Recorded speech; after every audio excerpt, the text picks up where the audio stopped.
If you want to bust your blade on a budget, you're going to want to cut these 10 cards and add these 10 budget cards. And if you have no budget, you're going to want to cut these 10 cards to play these 10 cards. And that's all we got. Click the Moxfield link below. You don't see the rest of the video. But what you do want to see is our live stream coming up on June 8th. We're going to be doing a giveaway of one of these Final Fantasy decks of your choice. And we're going to play all the precons against each other first. So be there, be square, join the Discord, subscribe to the channel for more info. But let's talk about Cloud. Come on. Cloud X Soldier is a Naya equipment commander who rewards both going tall and going wide. He reads simple, but the deck building is way more complicated than I thought. Yeah, there's a lot of moving pieces here. You want equipment, you want multiple guys to put them on, and you want to get Cloud's power past 7. It's almost spread too thin, but I think we got it working. Starting us off with budget adds, that's right, budget adds first. We have 4 Mandibular Kite, Glimmer Lens, Dragoon's Lance, and Nettle Cyst. This deck needs things that auto-equip themselves, and Living Weapon, Job Select, 4 Mirrodin are all great examples of that. All of these equipment come with a token body, so they're a draw value engine until it's time to throw them on Cloud and swing for the win.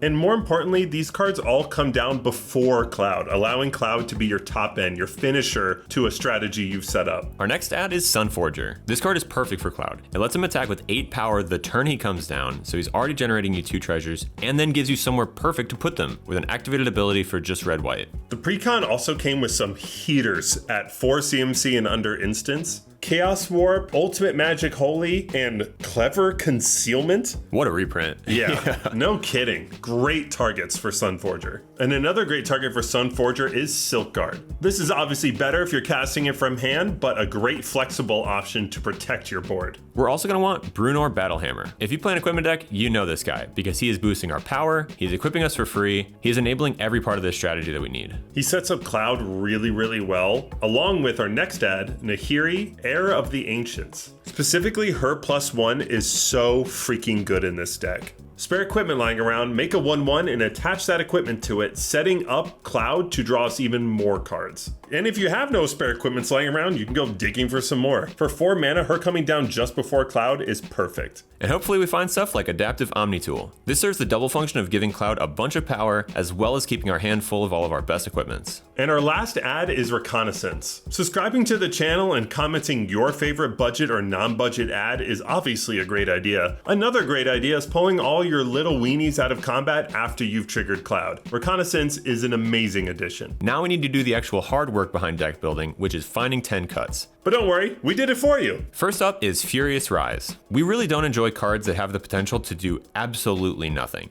This is an attempt at conditional card draw, but I don't like those conditions. I want my card draw to draw cards every time I cast it. Aerith, Last Ancient is just weird in this deck. They needed to give it to us somehow, but it makes no sense in this list. At all. There's not a lot of life gain to be had. I understand if you gain 7 or more life this turn, hint, hint, give Cloud lifelink, but not a lot of opportunities to do that. Cloud doesn't have lifelink inherently. I don't know what's going on with this.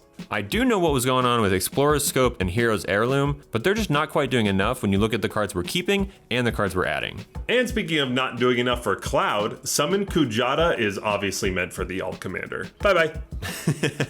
We're also cutting Harmonize and Lifestream's Blessing. Harmonize is a classic mediocre card that some decks might want, but you start to cut it as the deck gets better. And then Lifestream's Blessing could be really good for a deck that doesn't inherently have card draw. I'd rather lean into Cloud's strategy and give him good equipment than hope I draw this at a time when I have a nice big strong Cloud. Again, cards I think that were just meant for the Alt Commander. Avalanche of Sector 7 is our 8th cut. Cloud really wants things equipped. It doesn't really care so much that you have Menace, that you're big and scary, or you punish artifacts. Like we said, this Cloud deck is going to take a pretty careful dance to perform correctly. And this card is just a little too clunky outside that strategy. And with clunky comes Zac Fair. For 1 mana, this is a fairly strong card. It just requires a lot of setup to actually help the deck. And I'd rather spend that time setting up Cloud. And our last cut is Hellkite Tyrant. Cool reprint, I guess. I don't know what this is doing here though. And the real reason you're still watching, let's add 10 cards without considering budget. First up, our Stoneforge Mystic, and wouldn't you know it, Cloud Midgar Mercenary.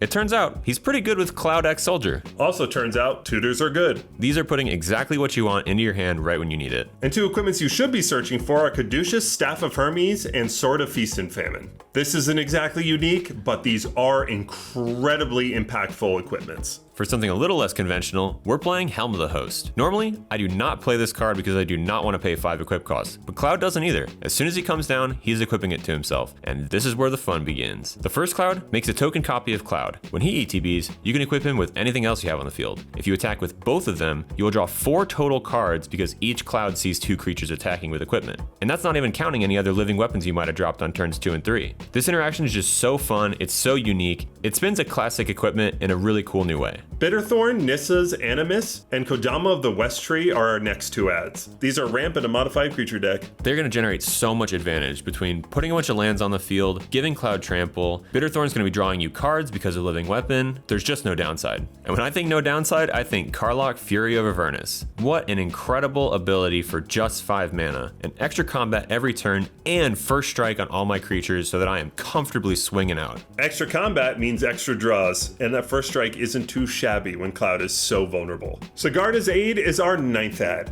This is the quintessential equipment pickup. Attaching for free, but also having the surprise factor on top of that is what makes this card so good. Halvar, God of Battle, is also Sword of the Realms. If we've already got plenty of equipment, he's giving all our creatures double strike and helping us equip for free. If we don't have enough equipment, he's giving Cloud +2/+0, vigilance, and the ability to swing a little more freely. But Jared, that's 110 cards. Well, our first cut is Rule 34's best friend, Tifa, Martial Artist. This is just taking the deck in a direction that we don't really care to go. It asks us to focus on the treasure aspect of Cloud, where we think the draw ability is much stronger. Drawing cards is the best thing you can do in Magic. Second to winning. Our next cut is Skull Clamp. Maybe one of the most iconic equipment in Magic, but it's just so unlikely that we're A, using this card for its actual draw engine purpose in this deck, and B, needing it as a draw engine in this deck, given that Cloud is a draw engine himself. Armory Automaton is a sneaky third cut. I say sneaky because this actually reads pretty well, but the problem is we only want 1 equipment on it. The enters or attacks is not too relevant. We're not looking to make any 1 creature 2 Voltron centered, and in general, this isn't doing anything by itself. Our next cut is Behemoth Sledge. If we were sticking to just a budget, this card would be a banger, but when our options open up to things like Sword of Feast and Famine, this just does not quite hang. Elena Turk Recruit is our next cut. I kind of like this card, but when I'm building commander deck, I don't want to kind of like anything. She has no evasion by herself, so her getting bigger doesn't really threaten the board too much anyway. We're also cutting Bronze Guardian. Giving our artifacts Ward 2 sounds good on paper, but people aren't typically removing artifacts with targeted removal. If we're saying goodbye to an artifact, it's probably all of them. And if they are going to do that mass removal, Unfinished Business is actually a good card. Problem is, I don't like relying on cards that rely on my opponents to wipe my entire board to become effective. We're not milling ourselves, we're not discarding a lot of cards. There's a bit too many factors for me to enjoy this card. Our next cut is Ultimate Magic Meteor. Our plan is to be pretty wide, so 3 board wipes is just a few too many for this deck. Kate Sith Fortune Teller is so close to being a card we want in this deck. Scry 1 and basically draw 1 a turn is pretty good, but for 4 mana, I want something more than this. Our last cut is Barrett Wallace. There's just no time I'm really happy to cast this, because before Cloud, I want to be casting equipment, I want to be casting living weapons, and after Cloud, I don't want to put this down because it would need haste to do something. So, it's just gotta go.